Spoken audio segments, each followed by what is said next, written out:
I think for me, definitely the ability to scan. So as I was mentioning a lot in this talk, that I'm using my hands very often to be able to sense and to scan energy. Mhm. So, for example, like when I do a yoga practice in the morning, I'll spend time to sit on the mat when I'm finished and go through all of the energy centers and make sure, like, are they actually open and robust as I was mentioning, or does it feel like there's a drain? Does it feel like they're collapsing? Does it feel like they're very congested? Mhm. So going through and making sure everything feels in balance. And I use my hands a lot of the time, but over the years, I can do it now just by sitting and closing my eyes and tuning in and scanning, right? It's just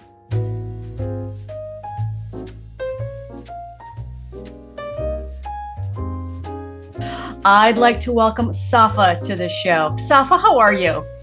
I'm fantastic. Thank you. Thank you so much for having me. I appreciate it. Oh, absolutely. I am excited to learn more about what you do. But before we dive into the questions, tell me about your life before business.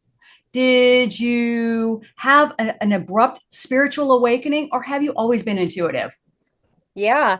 I think for me, it was an abrupt one because I was raised, probably like a lot of people, in an environment that wasn't necessarily spiritual. So there was something deep inside of me, but it just didn't get the chance to get expressed or acknowledged. So I grew up on the track that many people do. You go to university, you do the job thing, you do the corporate thing, until I realized like I was unwell because I literally wasn't being able to serve people in the way that I wanted. Right. So I knew something needed to change. And then it's when I met my teacher that absolutely everything shifted. Oh, that's fantastic. So, what Mhm. happened next? Well, I basically went to her because as many people do, I was experiencing a lot of depression, a lot of anxiety because I wasn't feeling I was fulfilling my destiny. And I went through the whole conventional medicine route and nothing was helping. I just felt like I was going down, down, down, down, and there was no out. There was no this is all there is in life. And then when I met my teacher, Janet in Vancouver, she basically sat me down and we did an energy session, and I had never experienced anything like that before, and she basically was waving her crystals around and whatnot, but it was so profound for me that when the session ended, I remember looking into her eyes and it looked like a million star universe, and she looked at me and all she says was, she says, well, now you know. And for the next 3 days, I went through this incredible experience of everything, like feeling like a child, feeling like everything was sparkling and like, I don't know, some sort of dimension. Everything was starry, and I had never experienced that kind of opening. So something hit me so profoundly that I couldn't ignore what that was. And I'm like, this is the thing that I've been looking for my whole life. That Yeah. sounds amazing. Oh, it was. I'm like, ooh, what's her number? Yeah. She's retired now. She's just doing her sadhana, but what an incredible human being. Yeah. That's great. That's great. Okay, so tell me, what inspired you to start your own business or pursue entrepreneurship? Uh-huh. I think, there was something always inside me that had principles or morals, or there was something that, like, I know I need to contribute to humanity in a good way. And when I was working for other people, which I don't do well working for other people so much, Aries rules my second house in astrology, so that means I'm more of a, yeah, I like to be on my own kind of person. um and in the corporate job that I had, it was in sales, and there was like some sales that were going through at the university for research on animals. And for me, that was like a line that I didn't want to cross because I didn't want to make money, like that Buddhist principle of do no harm to others. And I said, there's no way that I can make a living off the harm of other people. So that's when I had to make a decision to completely leave my job after 5 years. Mhm. Corporate car, 6 figures, all the things and all the identity. But Right. it was just like, I can't follow that anymore. So after meeting my teacher around the same time, I said, I don't know what I want to do to serve, but I know that I need to serve humanity in a different way. And I just leapt. I quit. Mhm. And that's it. Wow. Which I don't recommend for everyone to do. Right. No, But no, I had to. I yeah, knew I had to. Yeah. yeah, absolutely. And it's something that I also tell my clients, and that is if you want to pursue another path and you have a good, stable job that is not crossing your ethical boundaries, Yes. right? Stick with that. And then, eventually just say, okay, I'm doing a side hustle. I'm serving humanity in this way. Mhm. And then maybe cut down your hours and then, completely shift when it feels right to you. So yeah. Yeah. Well, I think that's the thing in this business is what I've learned over the years is it takes time to build trust because you Yeah. have to build such a deep trust with people to Yes. work on these levels, right? Mhm. So Mhm. to think that that's all going to manifest in 6 months, and I mean, I'm sure it does for some people, but for me, like really seeing the relationships develop over the years where people continue to come back because you've developed that trust. Like the business I had 20 years ago is very different than the one I have now, but I never gave up. I kept Right. building myself, kept growing and learning and keeping those relationships going. So I Yeah. think that's a really important thing when people are starting out is to remember that like we have to develop trust, you know? Exactly. No, Yeah. exactly. That's a great point. Mhm. Interestingly enough, it wasn't until I came out and started to remember 4 years ago, I had never set foot in a psychic fair because I didn't trust them. Mhm. Isn't that Yeah. amazing? Right. And then Well, suddenly I from the jump in. stories I hear, rightfully so. There are some ones that are wonderful, and then some ones that, clients come to me after and said, the psychic told me all these things, and I went down into a spiral for a year after that. So you have to be very Mhm. careful um, Exactly. with what people reflect back to you based on their own imaginations, right? Which Mhm. is a lot of this work is clearing that so we can actually see more clearly. Yeah, absolutely. And those stories can really build and really entrench themselves deeply. So, yeah, Absolutely. yeah. So you jumped in with both feet. How did you decide on your business name? Ah, okay. Well, when I went to India and I had an incredible experience there of basically a teacher that was able to awaken the prana within the body. So he had an ashram and a huge following and didn't really work with Westerners. And somehow I ended up there the first year they opened it to Westerners. Um, but they were able to basically unlock the prana in the body and long story, but basically I saw how prana basically comes alive and has a consciousness inside of us. So what that looks like is sometimes people will start moving their body or doing yoga postures in a way they never experienced before. But the whole idea is to basically prepare the body, awaken the body to receive the higher light dimensions, to receive what they call the golden body in yoga, right? So if we imagine all these things that we're doing to prepare ourselves energetically to receive this golden body, basically it came in a dream one night where I saw like the sign of the golden tsunami at a school, and it was such a profound message in my dream that this has to be what it's called.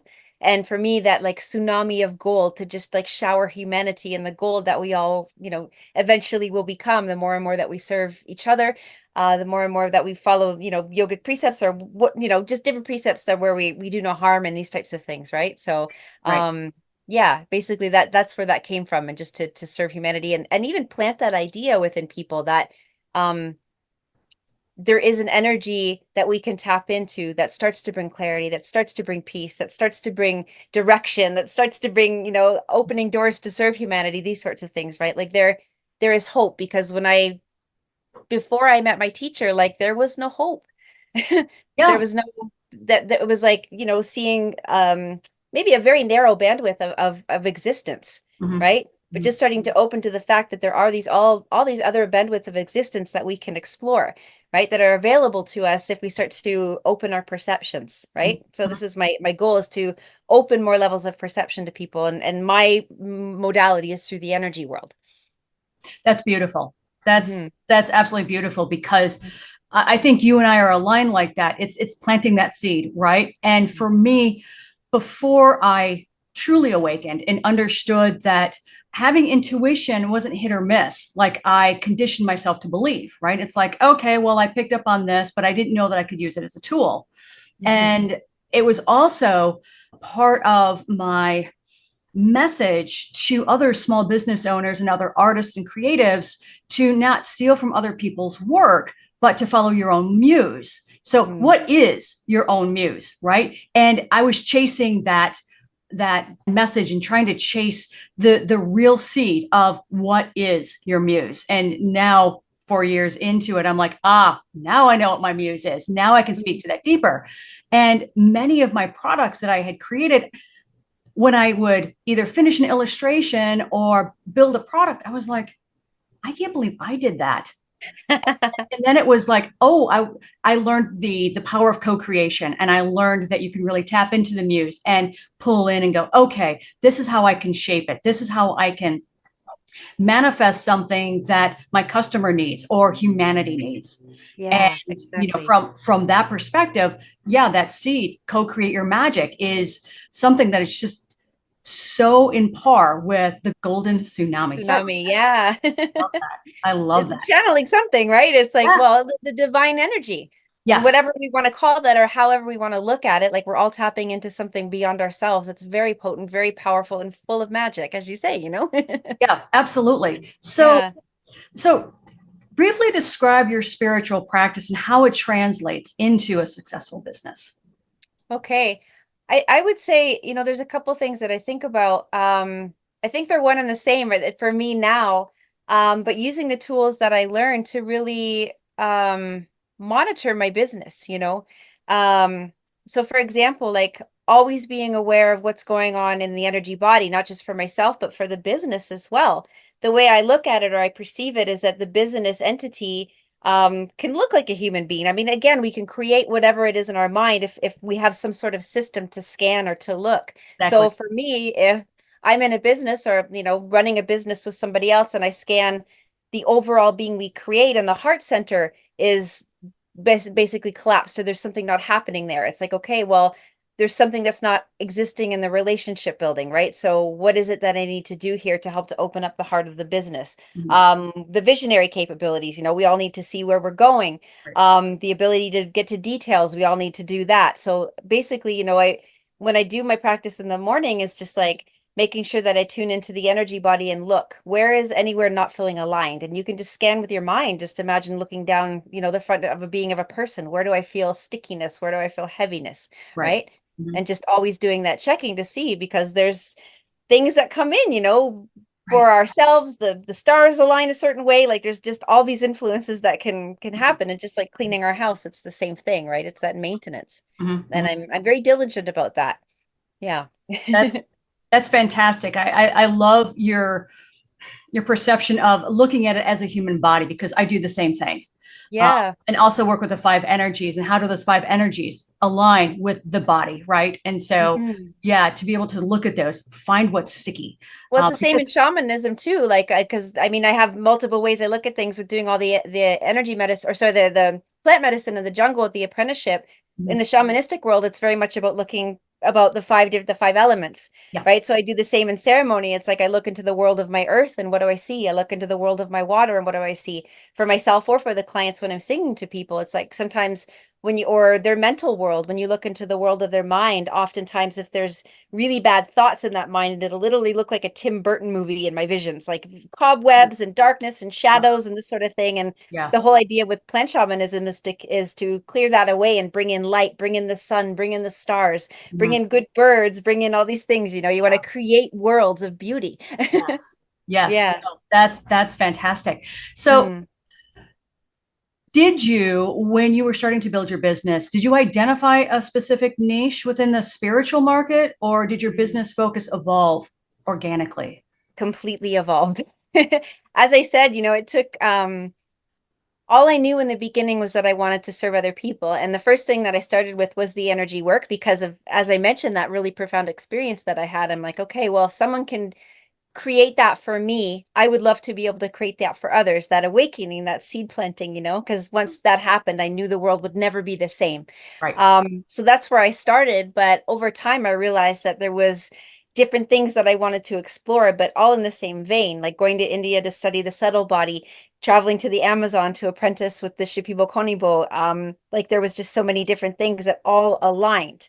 Mhm. So when I kept working with people for a while, it would be energy medicine. And then I was teaching the same people yoga. Then I was teaching them yoga teacher training. Then they were coming to the jungle to sit with me for medicine. So it's always been an evolution, I think. And I hope to continue to do so.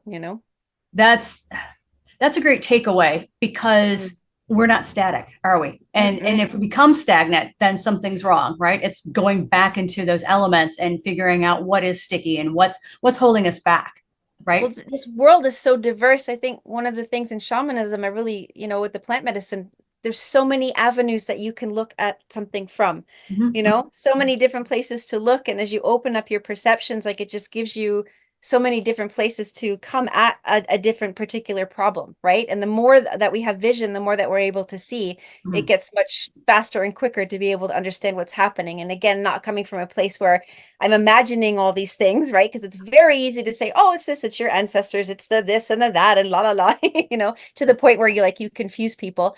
But really being able to be discerning. So, quick example, like when I'm singing to people in plant medicine, I could spend the whole Ikaro, the plant medicine song, singing to the crown.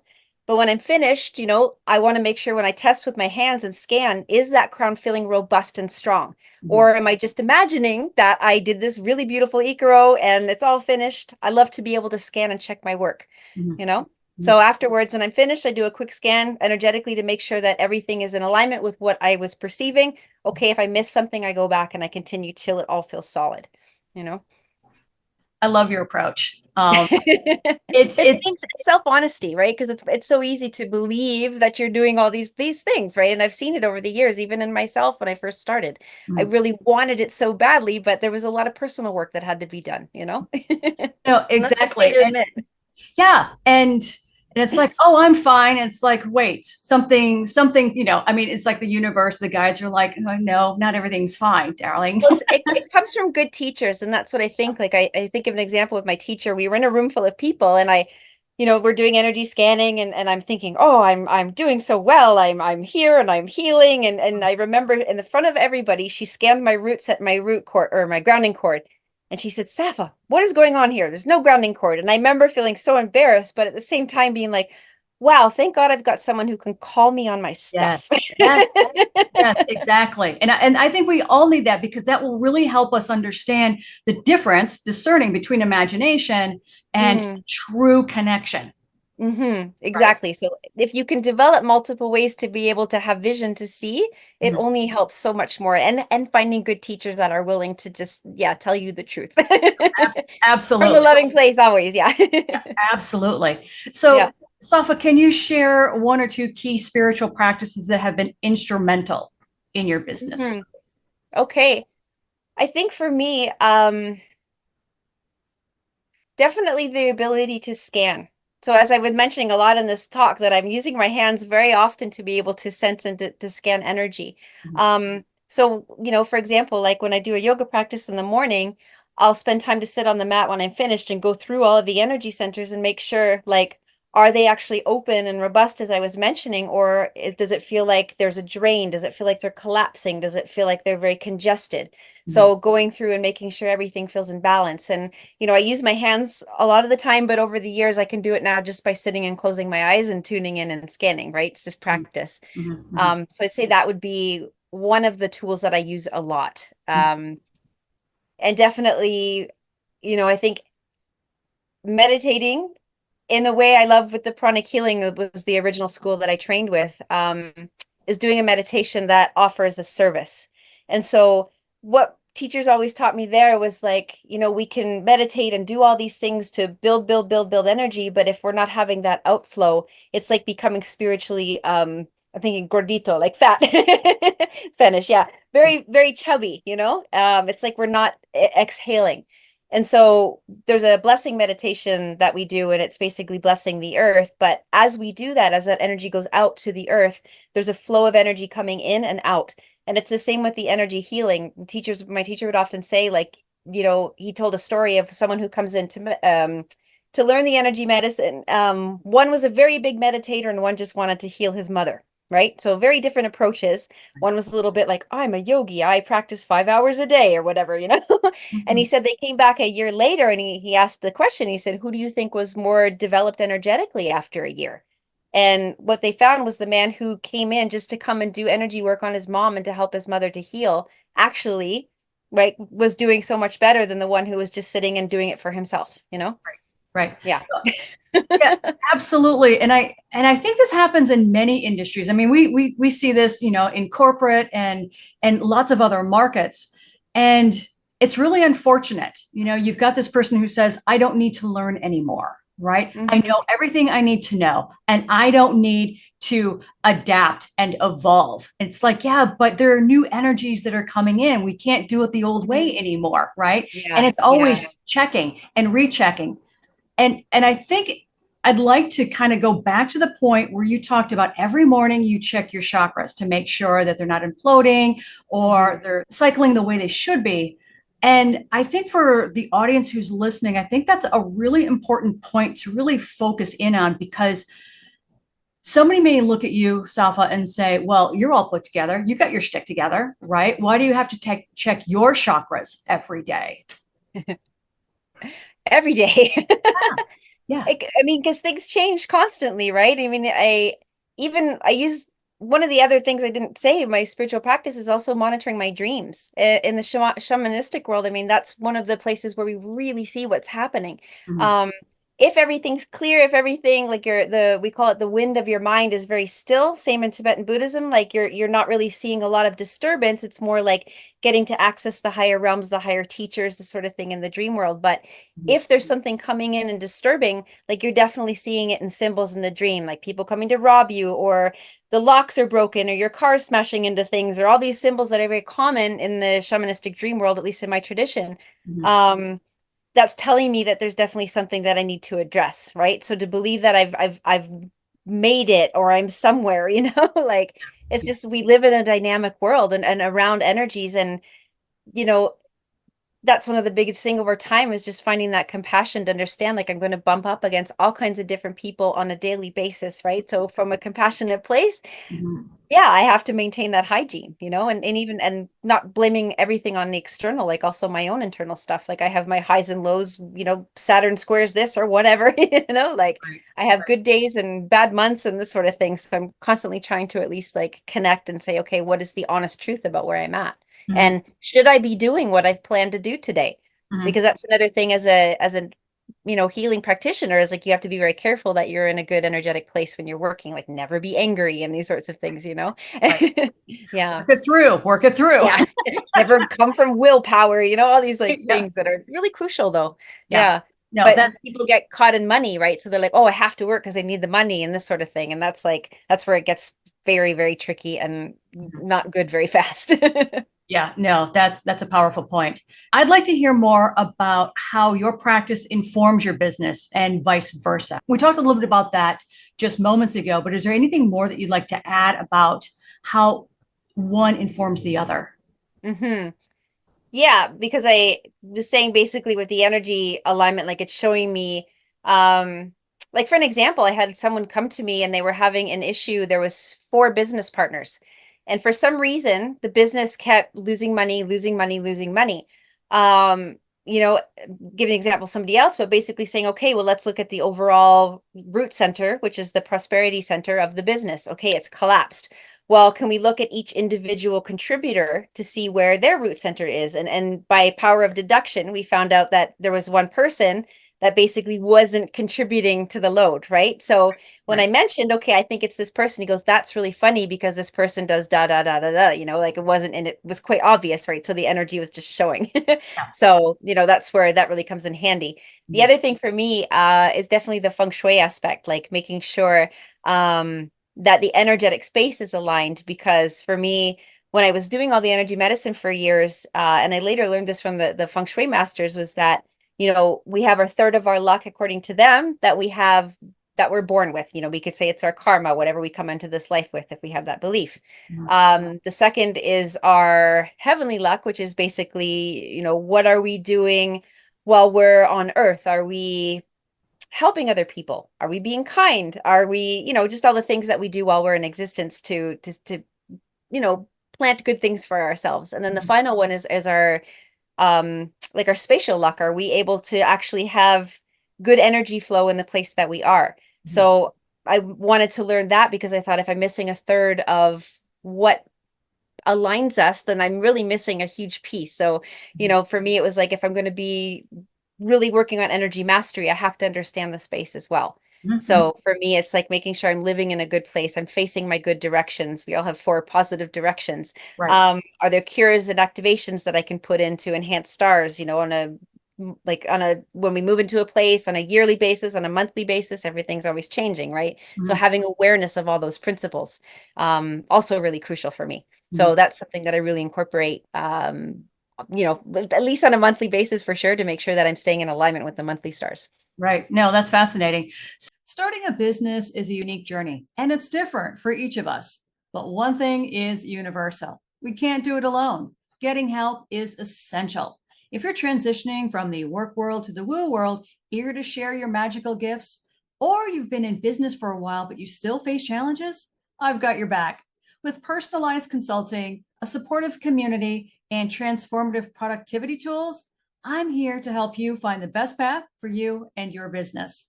Click the link in the description to learn how we can co-create your magic together. So Mm-hmm. then, when you've taken a look at all of those energies each Mm-hmm. month, how Mm-hmm. do you measure success in your spiritual business? Is it purely financial, or do you prioritize client transformation? Yeah.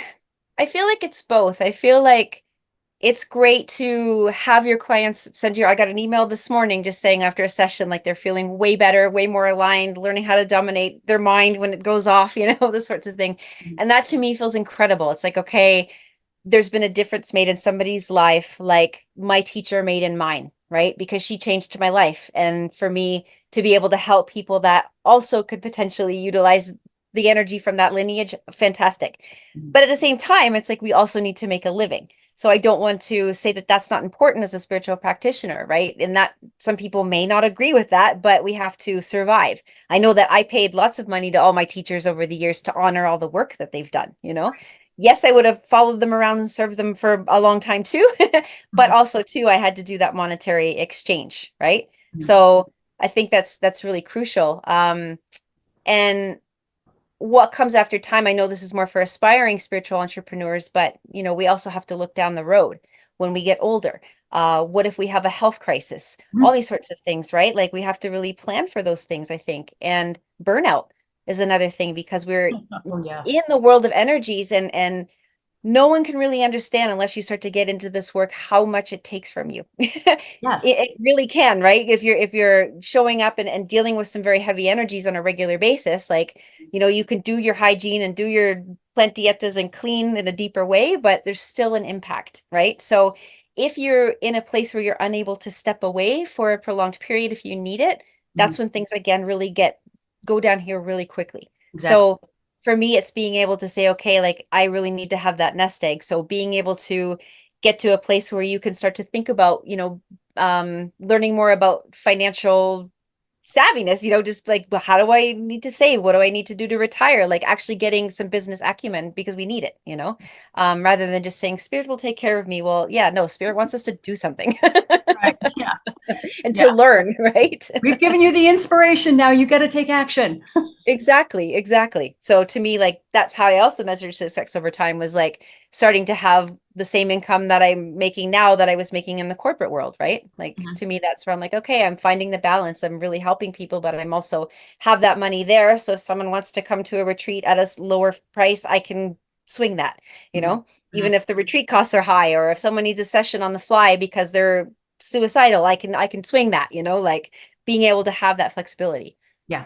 I think that is one of those balances that everybody needs to really take a look at, because spirit isn't going to take care of us. Spirit can inspire us and spirit can guide us. But, what do we do with that information, right? We take action on it and then understand that prosperity center, as you spoke about in business or in our own personal lives. How does that manifest? How does that impact our day to day and our future, our longevity? We know that money is only energy, and money is one of the most difficult subjects for a creative and a spiritual entrepreneur. And of Hmm. course, the power that we give it is in the story that we tell. So let's talk more about your story with money. How do you reconcile your spiritual practice with running a business? Hmm. So in terms of like, is money okay to ask for these sorts of things? Like, That tension between the mystical and the material, right? Prompting hmm. um, the approach to integrate them. Hmm. Yeah. Well, again, let's use the platform of energy because that's what I know. Yeah. Um, I think of a story. One of my teachers, he shares about, when I said the root center, the basic center, the root center, whatever you want to call it, the center of prosperity, right? And however well this is functioning, it's Mhm. basically showing how basically the material world is supporting us and our relationship to the material world. Mhm. And he tells the story of a client that he was working with, and he was saying, like, I was working on the energy center over time, and then I noticed, like, 1 week it really expanded. Like it grew like double the size. And he looked at him and he said, you know what? I think you're going to come into a lot of money in the next week. Hmm. And sure enough, this CEO, basically they sold a portion of the company. He ended up getting up like $1 million just to him personally in the sale, right? Mhm. So boom, everything opened. Mhm. And so if as a spiritual being, if I'm not looking to create balance in all the energy centers, and I see this in many, many heavy spiritual practitioners, they've been in an ashram for 20 years. The crown center is massive, the heart is massive, that sort of thing, but the root is very collapsed, right? So if Mhm. one of those people were to have a health crisis, or want to save money or give money to support somebody or make a retreat center, they don't have those resources. So what I loved about my teacher, because I loved being up here, it was very easy. It was like safe for me, when I first started the spiritual world, and she kept pointing downward. She's like, come on, you got to look down. And when I mentioned that thing about the grounding cord, it was the same thing. And back then I had a lot of money issues when I first started, Mhm. so I think it's that. And then the teaching of tithing as well. She started to make sure that I was giving 10% of my income away because, Mhm. as soon as you do a tithe and you scan your root center before and after, like it grows, right? So every time she had a little tithe that I would do, okay, I tithe this money in the name of the highest beings because it would make it stronger. Mhm. That this money go out and help my negative karma or whatever it is, and asking if you could bring me money now because I need it. Back then I did. Yeah. Yeah. Some people might have problem saying that, oh, you shouldn't be asking spirit for money, but it's like, no, we need to be in full balance, Exactly. right? Yep. Spirit doesn't want us to be starving. It doesn't want us to not have money to support ourselves when we have a health crisis. Mhm. And I Mhm. keep saying that. I just had a kidney stone last month, and I think like Ooh. it'll happen. Yeah. Yeah. It's not if, it's when. When Yeah. exactly, right? Yeah. So we have to plan for these things. Yeah. Yeah. And the word tithing is new to people who are coming into the spiritual world, not necessarily from a religious background, but from those of us who are either agnostic or atheist. And it's something that I have been encouraging my clients to look into if they're product developers or they're just simple business people, maybe with a little bit of spiritual inclination, but certainly not as open as you and myself. And part of their income should include tithing, right? And so if that means partnering with a cause, and what does that look like? Does that look like you are donating some of your time to this cause? Are you Mhm. donating some product or service to this cause? Or are you donating money? And I think each one of those has their place, either one at a time or a couple at a time. But I think it's important because we're showing compassion. We're showing that it's not just about us. It's not just about me making money, but it's about me making money so that I can support others, other Mhm. causes, right? In Exactly. in my growth and in my development to also then support humanity in its endeavors. hmm And I think, spirit supports that. I think of an example when I was in a town and we started to offer our first yoga teacher training. And the studio down the road that had way more money and way deeper pockets, they heard we were doing it. They're like, we're going to do it too. And it was a very small town. I thought, okay, two of us doing it in the same year. But we got creative. You're like, what can we do to give back? And just throw some good energy out there to see. And we ended up doing some free events, and a lot of the community came, and we ended up having like a sold out, really successful retreat. So it was just that action of, okay, well, let's give back. Let's just like have fun with it, do some giveaways and offer a community event. And it was amazing, right? I feel like that actually took everything over the edge for sure. That's fantastic. Let's dig a little bit deeper. How do you approach setting your rates? hmm Well, I think like at least in my field of work, I really like to build relationships. So if I can do more of a package deal with people, that's what I prefer. Mm. Like if people can come for 3 sessions or 5 sessions, that sort of thing, because then it really like helps to everything has layers. Sometimes you'll pop open one layer and then you get underneath and realize that there's something else going on, and you want some time in between to provide some exercises, things that they can do in the meantime, and to really see that they're contributing. on that side as well, Yes. because it's Yes. not just, it's 50% spirit, it's 50% you. So if someone's not willing to do the work, then that shows up pretty quickly, Mhm. you know. Mhm. But if they are, and then you work, over time, then that's better. So I think that's really how I like to approach that Mhm. when setting my rates for sure is, and then of course too, like looking at my level of experience, right? Mhm. That I want to really honor the 20 years of work that's been put in that is very different than who I was, 20 years ago. So I also take that into account as well, Mhm. right? Mhm. And what feels good for me, like you can use energy scanning, like, what will bring in the most amount of clients? $80, $90, $200, $500, and Spirit will tell you. It's, yeah, you can use scanning for anything. Yes. Energy, it's your friend. Exactly. How do you handle situations where a client may not be financially able to pay you, but really Mhm. need your help? Yeah. Definitely depends on, where I'm at in that moment. What I'm able to offer, because I can think of clients that I have worked with, like sometimes I'll offer a longer term payment plan. Like, I have a retreat coming up, and retreats I've had in the past for the person that it feels like I tune in, like, is this a person that I feel is going to pay me back? Yes, it's a risk, and I have lost in that risk before, but if I feel that this person's really, really like is going to benefit a lot, I will extend that for them. Sometimes I will take them at a reduced rate for sure. I have offered free sessions as well. Sometimes I'll say, hey, I've got this free offering on my website. Why don't you start there? And then I do believe once you start with that manifestation piece that I offer, that the funds will come in, if they're really wanting to work. But I want to see them put the work in first because No, that's that's important. a yeah, that's a great point because nothing happens on its own. Let's talk about your thoughts on the perception that mystics shouldn't charge for their services. How do you navigate this belief in your own business? I know we talked about it a little bit earlier, but let's kind Uh-huh. of dive in a little bit more and talk about that. Yeah.